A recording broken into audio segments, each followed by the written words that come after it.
Damian Costin of Motor Race. Welcome to noise11.com. Hello, Paul, and thank you for having me on your wonderful show. So, what does 20 years mean for Motor Race? Does that officially make you classic rock? Well, you'll need to tell me that, but and maybe that'd be a very kind evaluation of it in some ways. And but yeah, 20 years, it comes up. It's surprisingly quick. But then you think back and you go, 20 years, that's a long fucking time. So it is. It's a massive. It's a huge. It's a huge amount of time. But the thing is, this record is 20 years old. That's 20 years. Mm-hmm. But we got together in 2019 when we first got together after a sizable break. I think it was like 12 or something, 13 years or something. Because we were together for 7 or 8 or whatever it was, but everyone took off and had babies and got normal lives, I suppose. But that record is 20, but the band's a little bit older, but but this is the record that really changed it all, really. It validated it. It was a gold record. It came in at number 4. It had all the Death Defy Secret, Life of Us crap and all that kind of thing. But also, but it also, but it also was like it was the product of a lot of hard work, some great songwriting, lots of sweat and tears, and a lot of hard work goes into all that, as you know. And not just by us, but all the people in the background from the team around it. And mostly, for it to have so much success as a record for us, it's really about the fans and the way that they accepted it. Yeah, I like the way you've sold that there, Damo. Written and spoken by Damian Costin. Terms and conditions apply. Yeah, yeah. But it's all true. That's the crazy part, right? It's true. It kind of, that's how it happened. And Yeah. it's only with hindsight that you can actually fucking say that, right? you know? Well, tell me about that time, because at the time that we started to hear about Motor Race, like you say, it was a couple of years earlier when you were formed, but, when the record came out, we the punters got to hear of the band. It came after The Living End, after Powderfinger, but before Jet. So it was such a vibrant time in the Australian music industry. Yeah. It was that time when Powderfinger took every single fucking aria off every time we were nominated for a rock record or a single or whatever song of the year, they took everything. That's okay. And it was at the time when You and I had like 3 number 1 records. There was a huge vibe down here in Melbourne. Melbourne was kind of the epicenter of awesomeness. Sydney was good, but Brisbane was, smashing it with bands like Regurgitator and all that kind of stuff, and Powderfinger, of course. But it was also big in the east and massive in the west. Like remember all the WA acts of Eskimo Joe and Jebediah. So that was, Australian music back then was seriously vibrant, and big records and lots of tours and lots of festivals, and Big Day Out was massive. And I know we played Livid, which was the first time that we played Livid up in Brisbane, which was my hometown. And the first year we played that, we were kind of like sort of one of the first acts on the main stage, which was a big thing. And then after the record came out, it was like we were later down the lineup, and we were on in the afternoon. And I remember my uncle, who was, he'd always been a bit like, oh, you're playing your little snotty little rock band, mate, from Melbourne. And he was a great a connoisseur of really great records. And for him to come to Livid, and I can see his head back in the, right back in there, and, him shaking his head in sort of, that's my nephew up there, sort of proud sort of moment was pretty, there's a lot of validation then, but fuck, it was hard work, Paul. It was hard work. Yeah. Well, it was a short story, wasn't it? 3 albums, but none of those albums sounded the same. You evolved with your sound with every record. Yeah, probably to our peril too. And only with hindsight can you have a little bit of 2020 vision on it. Well, it's pretty much, we really got it right on Five Star because it was a big rock record. There was heaps of guitars and heaps of time taken on it.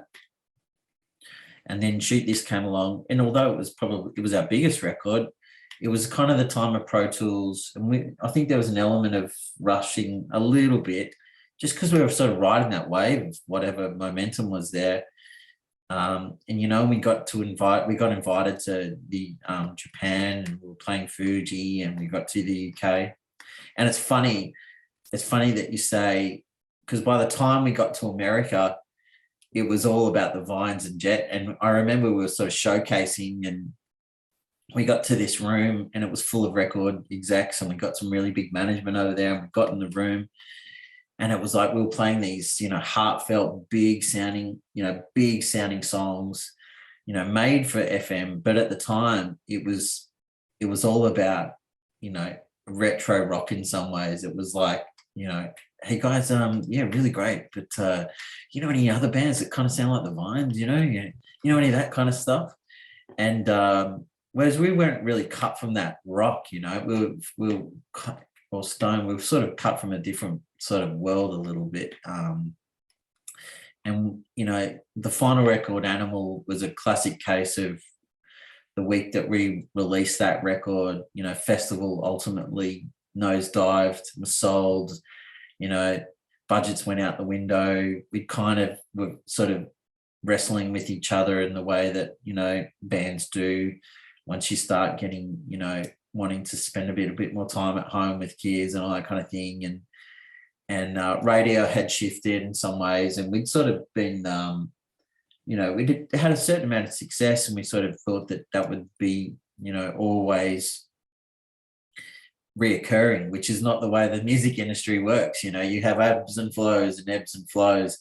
But I will say this, I think each record, although they're different, Patch of songwriting is supreme on Animal in a major way. And I think we got really great songs. I think they're quality releases, but I think if I was on par, I'd be more of a fan of Five Star and Animal as complete works. And I'd probably take Shoot This as a close third in some ways, just because it just wasn't quite right, That's interesting, because I thought Shoot This was the one with the English producer, wasn't it? So probably had the biggest budget of the three. Yeah, but it was sort of, it was a difficult time. It was Pro Tools, and we brought Chris Sheldon out, who mixed Five Star in the UK. We had a great experience. Patch and I, we got on the plane and went over there and took the tapes and recorded it. Mixed it at Dave and Annie's, Dave Stewart's studio over there. It was, and Chris Sheldon, who'd made all those amazing records with Therapy and Foo Fighters at the time, and he made that record sound world class. Like if you were to back that up against anything now, from that vintage or whatever it was, it pretty much stands up. I'm pretty proud of that. But having Chris come out and do Shoot This, I think it just lacked a few rock songs, and it lacked probably some foresight from us to really think about where our fans were. They love those big rocking riffs, and I still do. And maybe that record just suffered a little bit of, because we'd spent so much freaking time, down in Fitzroy playing sweaty rooms and lots of guitars and riffs for a long time, and it was time for something a little bit different, but there you go. That's the great thing maybe about it. Motor Race had 3 different sounding records, and that's how it's going to be.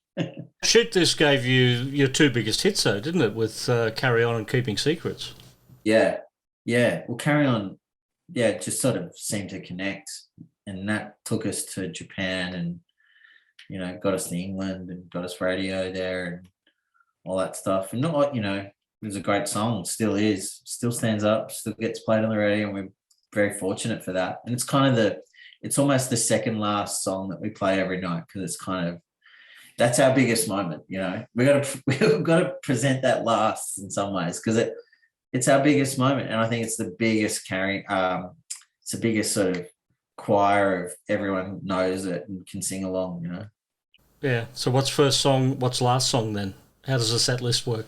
Strangely enough, Keeping Secrets is sometimes the first song in the set. I don't know why. It just has been for a while, but yeah, tops and tails it, and everything's just jammed in between. But on this tour that we're doing for next year, we're thinking that for next year that this is going to be, we're going to really concentrate on the 5-star period, because we feel like that's it's never been fully celebrated in some ways, and there's some really great moments, and there's even some B-sides and all that kind of thing that weren't really celebrated during that moment, and it'd be really great to sort of pull some of those out. Yeah, that'd be cool. But you've also got the 20th anniversary of Carry On next year as well, so sort of a double birthday. Yeah, I hadn't thought about that. Yeah, freaking song, it just keeps coming, doesn't it? It just, Yeah. it's Well, shoot this as well. Shoot this. The album was 2002. Yes. So yeah, everyone put albums out every year back then. yeah, that's right. Well, like for us, we weren't around that long, but although the band was around for 7-8 years, there was a lot of music put out in a very short amount of time. I mean, 5-star was 2000, Shoot This was 2022, Animal was 2005. So it was really quite a short amount of time, if you know what I mean, to make a lot of music and do what we did. It's kind of great, make it all in and make it short and snappy. Yeah. Yeah. That third album, Animal, it came out, and it wasn't that long after that the band broke up. So what happened there? Why so quick after a third record? The long story short is it just didn't feel right. It wasn't right for us. Patch had some issues previous to that, had come back to do it. The circumstances had changed. Dave went off in a direction. Same with Matt. Matt went back to uni, I think, or whatever it was. But yeah, just I think the circumstances had changed, and mostly I think really the writing was on the wall when, if you remember Festival Records, they're literally the day or the week that we put out the record, maybe a week before, it folded pretty much Festival, or Festival closed for what it was. Yeah.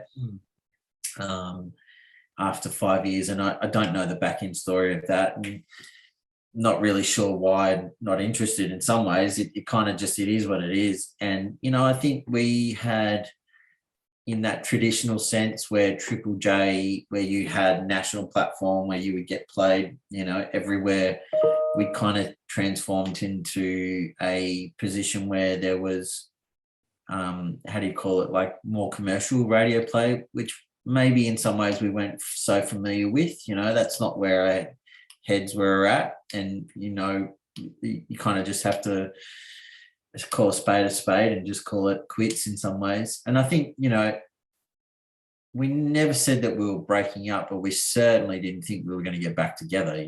I didn't think that. I didn't have any aspirations, and strangely enough, I think you have to go through many different cycles of should we, and really that conversation came around when there was the first initial getting vinyl, a remaster made of this to go onto vinyl. Someone had called at some point and said, "Hey, do you guys want to make a vinyl of this?" And I'm like, "Yeah, fuck yeah!" Like we asked for that, like almost 20 years ago. Let's make vinyl. And so I called Patch and I'm like, "Hey, how you doing? Haven't spoken to you for a bit." In fact, I had spoken to him, but anyway, hey, let's get this remastered. Let's make some vinyl. And then I organized dinner for us all to go to this restaurant. And in some ways, I was slightly scheming my way into making sure everyone was plastered and liquored them up, and just tabled the idea and said, "Oh, hey, what are you doing in 2 years? There's a celebration of us getting reforming, the year that we got together." I think it was 2000, it was 1999 or 98 or whatever it was. There was a celebration factor that. I said, what if I booked us a tour? Would you come along? And there was a resounding yes. It was like, as long as it's fun, I'm there, you know.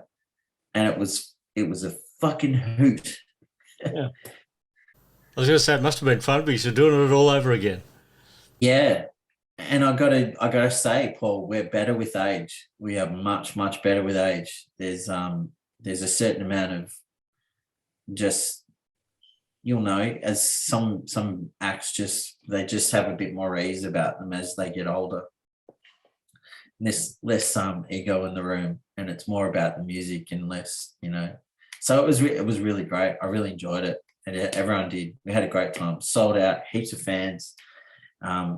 Some of those shows were amazing, and we were really lucky too, because there was a guy, a friend of ours, Matt Jasper, walking around with a camera, and he made a documentary about it. So we're hoping at some point that we'll get together and be a really great time capsule for fans to see. I'm crossing our fingers we can get that done at some point, because it's great to see those fans after such a long time, you know.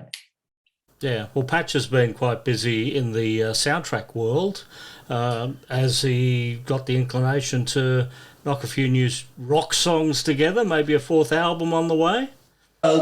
We're going to record in December, at Christmas time. There's some songs that were kind of lying around from back in the day, plus a whole bunch of ones that he's had. And I've literally got him in a headlock to go and do this. And he's sort of driving the bus on that, so which is great. And we're going to go and do it with our friend Craig, who sort of did Five Star Craig, you know, Craig Harneth, who has always been a great supporter of us and helped us steer us through a whole bunch of stuff. So we're going to go and see him in late December. And the other thing is, Patch and I, before all this, we sort of had a little bit of a band called Nighthawk. I don't know if you heard any of that. Yeah. And it was truly 80s inspired kind of stuff that he loves to listen to. And I sort of had a little bit of a part to play in that, but we did that with some friends, and there's a whole record there, which I've got to tell you is fucking amazing, and it's really good. He just needs to finish it. But it's a total kind of bedroom kind of exploration into Pat's dark and devious mind into the 80s, and lots of soundscapey type sort of feels and soft touches, and with another friend, Flynn and Tomahawk. But it's a really great record, and I really hope it sees the light of day, because it's an incredible sounding stuff.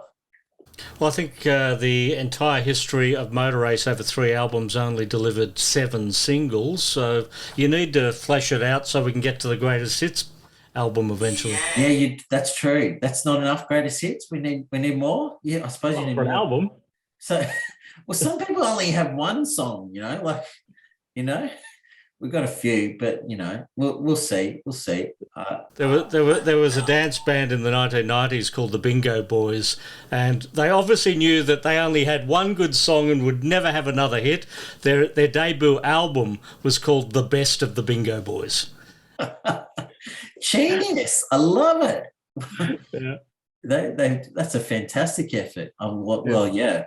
I'll think of that next time we go to do. All right. Well, I'll leave you with one other fun fact then, because you mentioned Craig Harneth there. Craig Harneth, the man who wrote the B-side to Locomotive, Kylie Minogue. Kylie Minogue, Locomotion. Very good demo. Yeah. I'm sorry I'm not Eddie Maguire. There is no $1 million prize for getting that correct.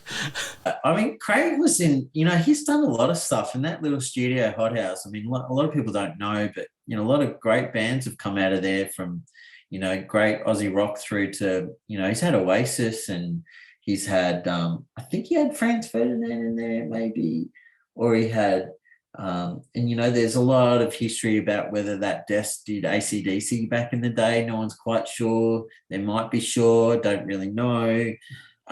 You know, some great Aussie stuff has come out of there. And Craig's, you know, all his work that he's done in previously, and of course the his Kids in the Kitchen, which is probably known for the some really awesome bad haircuts that he was, has committed so many crimes for. And some terrible pants as well. Yeah, but they were massive in America. You knew that, yeah? Right. They had some big hits there. So he's no slouch when it comes to hits. He's done it before. So we're quite happy to go back there and for him to I'm going to make sure that I have actually told him, do not leave that building without a hit. Great man. You have one job. Make it awesome. Yeah. Well, good to talk to you, Damo. The album 5-Star Laundry turning 20. So, Damo, the man with the 20-year-old kid. Thank you so much, Paul. It's a pleasure to be here. And thanks for being nostalgic for a moment with us.